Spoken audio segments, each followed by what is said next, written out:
Let's talk about getting the players to care about your game. It doesn't really matter how good your design is, how clever your design is, if nobody wants to play. So I thought we should talk a little bit about getting people to want to play. Now we're going to talk specifically about things that make players want to engage with your mechanics. So that means we're not going to be talking about, say, marketing. I don't know much about it, so I'm not going to try and tell you about it. Similarly, we're not going to be talking about whaling. We're not going to be talking about funneling or timer walls or addiction mechanics. None of that.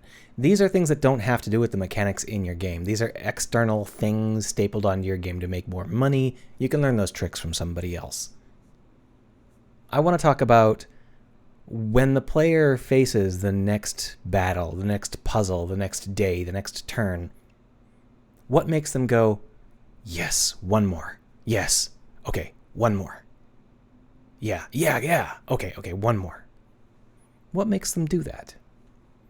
Now, obviously, we could talk about flow and balance, but let's start by talking about stupid stuff, because stupid stuff is easy. So, let's start with dress up. Dress up games are the most popular games on the planet. One of my favorites is Saints Row 3. I also like Mass Effect. Oh, you know what? I think nearly all of my favorite games with a decent budget are dress up games. Because everybody knows that customizing your avatar makes you care more about what your avatar does on the field. And yeah, I know that there's actually like a dress up genre out there that's aimed at little girls, but the dress up mechanic is very powerful and not to be underestimated. And it's not the only way to make people care about your game. It's just one really basic way to get your brain pumping, right? This dress up mechanic is why many people prefer Saints Row 3 to whatever GTA came out at the same time as Saints Row 3. Saints Row 3 had a much more permissive dress up system. Not only could you change how you looked in a fun variety of ways, you could also change your clothes to much zanier clothes than GTA would ever allow. But the critical thing to realize about this dress-up game is that while it allowed the player to express themselves, the game never acknowledged it. Never. You would go into cutscenes and you would see yourself dressed as a penis clown doing mafia stuff. It was almost like there was a contest between you and the game. How wacky could you make your character, and when would the game flinch?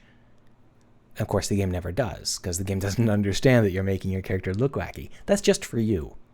That's just to make you care. The game is okay with whatever you pick. You do you. There are some edge cases, like there's a streaking minigame, but for the most part, you do you. There's an entire series about that, like Monster Factory, for example, where they go out of their way to make the characters as weird looking as possible within any given game. And a big part of that is not just how weird they can make the characters look, but how strange it is to see those characters doing things in the game as if they were normal and not random space aliens. Because the dress-up mechanic is specifically about allowing the player to express themselves freely, not about tying in to the rest of the mechanics of the game. This is a layer on top, aimed at the player, aimed at making the player care. The game does not care.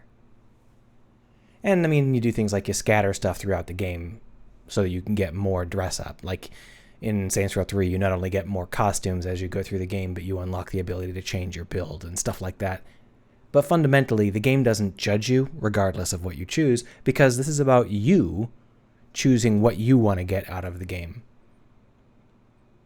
So when we talk about a role-playing game, there's often like armor that you might put on, and it's got specific stats, and then there's like a sword that you might choose to wield, and it's got specific stats. And I'd argue that these are not the same things. These are not playing dress-up, these are equipment wrangling, because they're statistical. There's a fight between the urge to dress up, the urge to make self-expression, and the urge to actually be good at the game. And that's why so many of these games, especially, for example, massively multiplayer games, will give you costume options that are separate from your equipment options, because they understand that that's something players want. They want to be able to look how they want to look.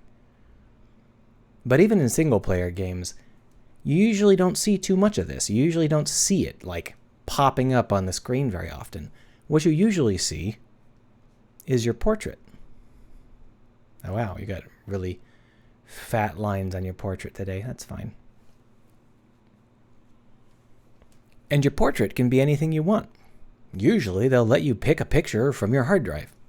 Anything you want. And the game does not care. You could be an apple. You could be a dog. The game would not notice and would not care. Now, I'd argue that this tiny little portrait is the root of us caring about the characters that we're making. Because the portrait is one of the first things that we choose.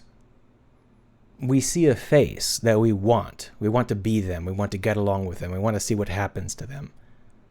And now from there, we can customize our character any way we see fit, choose a class and stats and equipment and all that jazz.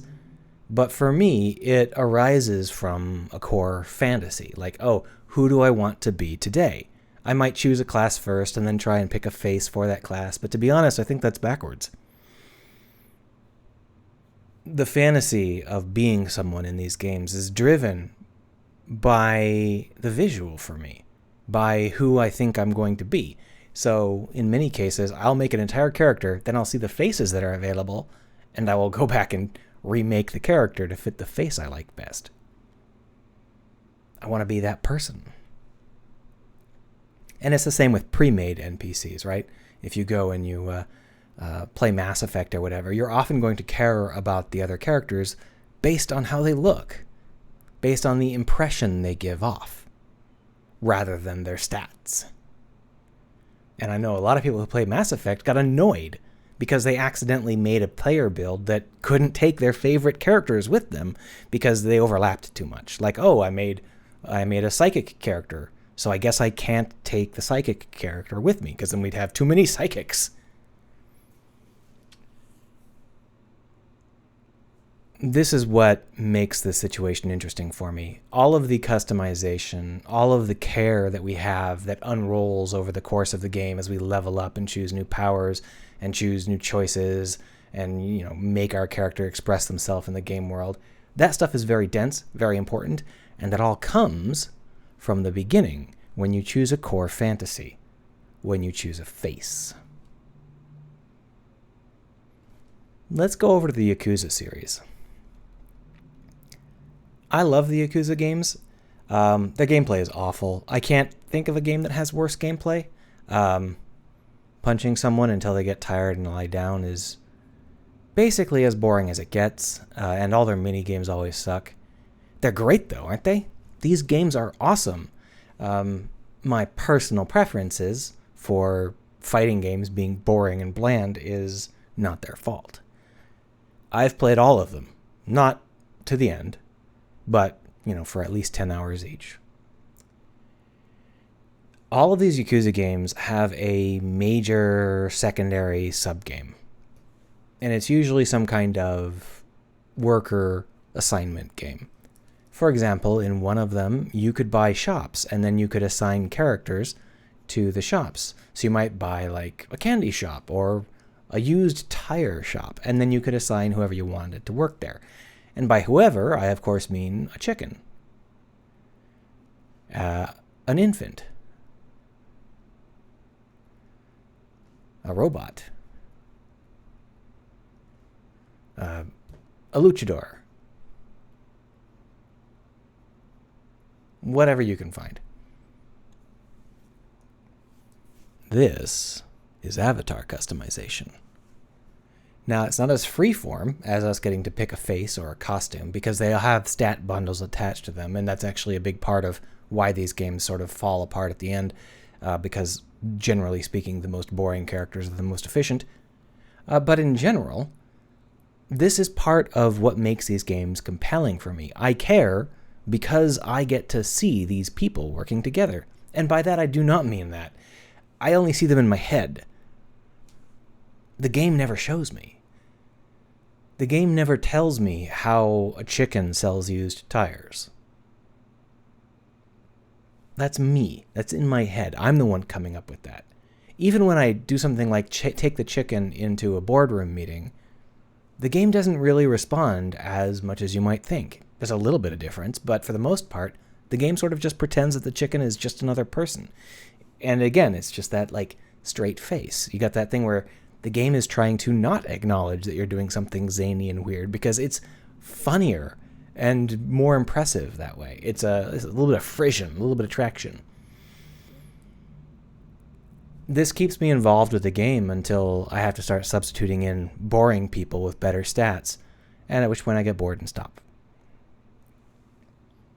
Now, Yakuza 6 recently came out. They are apparently tired of being told that their minigames are terrible, so this one has a lot more play. It's unfortunately still quite terrible, but it's a real-time strategy game, and basically you can assign some people to your real-time strategy team and then go do real-time strategy stuff. So when you assign your people, you get to choose between a 22-year-old Yakuza guy and a 24-year-old Yakuza guy and a 30-year-old Yakuza guy. Oh, he's old. And a Yakuza guy with a bandana. You can cheat to get more interesting Yakuza characters. Here's a 35-year-old Yakuza guy. Here's a Yakuza guy that you recognize from somewhere else in the game. Here's a wrestler. He's a Yakuza guy wearing underwear on his head. This is not as much fun for me. I do not care about which of these 4 Yakuza guys are on the team together. To make matters worse, they give you a bonus if you assign people who match each other. So that means that you're given rewards for making your teams more boring. Brilliant. Now, the reason this is like this is because the real-time strategy part of the game requires models and animations, and so if they put a chicken in, they'd have to model and animate a chicken. So instead, you just got 3 kinds of guys and 3 kinds of animations, and everybody's just a retexture. That's why everybody looks the same. They have to. There's no other models. To make up for this, they tried to make their characters compelling by using real-life wrestlers, real-life Japanese wrestlers. And that was probably a pretty good choice. I don't care because I'm not into wrestling, but for people who care about Japanese wrestlers, and I have a feeling there's a lot of overlap between people who like Yakuza stories and people who like Japanese pro wrestling, people who get those sorts of wrestlers, they really want to see them put on a team boxing with Yakuza people. That's very compelling to them. Different strokes for different folks. I don't care about the wrestling stuff, and they might not care about the chicken. To me, the chicken is hilarious and the wrestlers are boring. Just a difference in priorities. This is really interesting to me because I find Yakuza 6 to be probably the weakest of the Yakuza games, specifically because I'm having a hard time caring about it. And this is just one example. They've replaced our variety with a lot of the same things, so there's not really any customization. That first little nugget of caring, where you get to choose a face, is gone, because all the faces are basically the same. Which isn't a comment about Japanese people. It's a comment about 20-something-year-old Yakuza guys. The thing about Yakuza is that it's more than just a couple of mini-games. There's also punching people until they get tired and lay down. Now, I'm going to take your word for it, but I have heard that this is a pretty well-balanced and interesting combat system, and that a lot of people really like it. It's not my kind of play. I find it incredibly dull. So here's the thing. All of the balance that they put in, all of the careful flow that they put in, never touches me. To me, it's just the time I have to spend between here and there. It's just a waste of time. It's just a pacing mechanic for me. The fights themselves are just not interesting. And that means that I don't care. They never made me care. The way they try and keep you interested in these fights is by making them compelling as fights, which just doesn't work for me. Similarly, Kazuma, his level ups are often related to how he fights. He gets better stats, he gets new moves, and I just don't care. Like, I don't need a better punch. I don't need a better whatever. I'm just punching people until they lie down and stop. It's fine, you know. So I always buy all of the skills that are unrelated to combat, like getting hungrier faster, because that at least matters to me. It's something I can attach to. So when we talk about the way to make the players care, things like good balance and good flow really do make a difference. So do things like really juicy feedback, like, oh, you zoom in when you punch someone out or whatever. But that stuff only works if the player already cares. That's a way to keep the player caring. And, you know, if your player base is definitely going to like what you've put in, then polishing those aspects will probably help a lot. But if your player base doesn't care, then they're not going to care.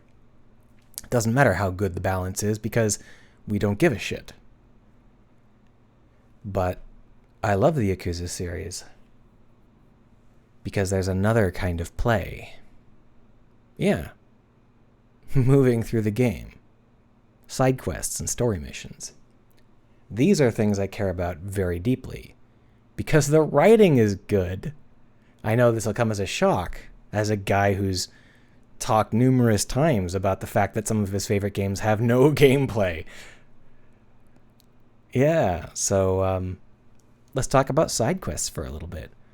In the Yakuza series, most side quests are simple fetch quests. Talk to someone here, go over there, click on a button there, come back. They try and sort of liven things up by sometimes putting in a race or a timer or something, and it's like, I don't want that. That's actively more boring than not doing that. I care less because now you're just getting in my way for the sake of getting in my way. Especially if you screw it up. Like in Yakuza 6, if you talk to someone and you get a timer mission, they don't turn off anything. So as you're walking down the street, you will get sucked into a plot mission and fail. Oh, and there's also invisible timer missions. So if you take a mission and then you go do something else for a while, you'll fail. And it's like, that's not play I want. That's the worst. You're making this more annoying because all I want to do is move through the plot with the right pace. And the walking somewhere, the picking something up, the coming back, that's the right pace. I'll get, 30 seconds or a minute of not that story, and then I'll come back to it. And that's the right speed. It's the right roll, the right flow.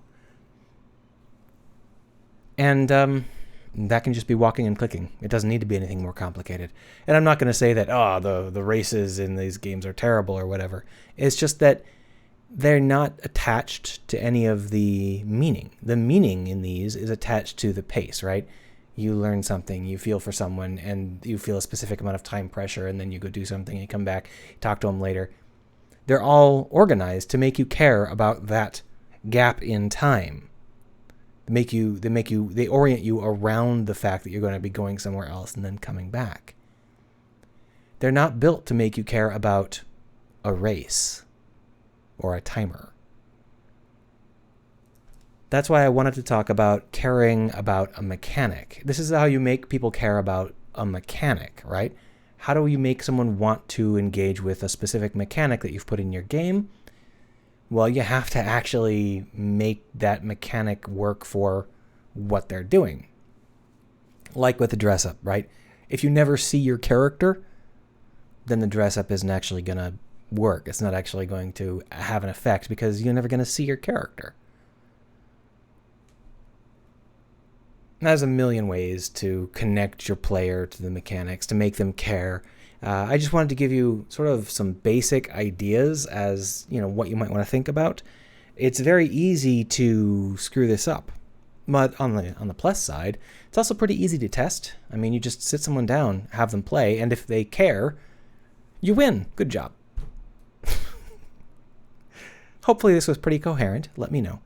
Bye.